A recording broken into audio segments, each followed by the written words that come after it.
YONO ஊரை விட்டு வெளியே வந்துட்டார். கோபமாக ஊரை விட்டு வெளியே வந்து கொஞ்சம் தூரமாக வந்து ஒரு குடிசையை போட்டு அந்த ஊரையே பார்த்துக்கிட்டு இருக்கிறார். ஏன் பார்த்துக்கிட்டே இருக்கிறாரு? இந்த ஊர் எப்போ அழியும், நான் சொன்னது எப்போ நடக்கும், என் வார்த்தைக்கு என்ன மரியாதை இருக்குது, இப்படி பார்த்துக்கிட்டே இருக்கிறார்.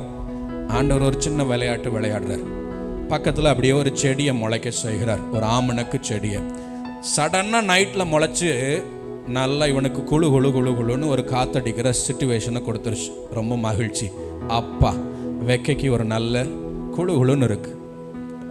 நைட்டு தூங்கி காலையில் எந்திரிச்சு பார்க்குறான், இந்த மொத்த மரமும் பட்டு போயிடுச்சு.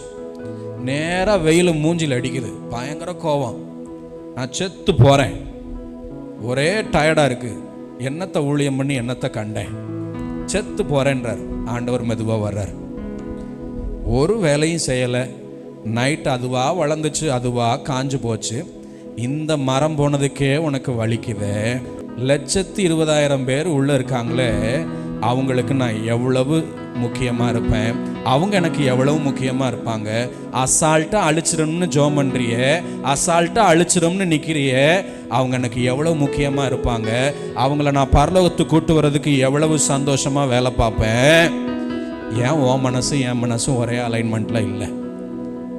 என்கிட்ட இருக்கிற ஆத்ம பாரம் எங்கே ஒன்றை இல்லை. அந்த 120,000 பேருக்காக என் மனசு ஆசையாக தேடி நிற்கிது. அந்த மனசு ஏன் ஒன்றை இல்லை?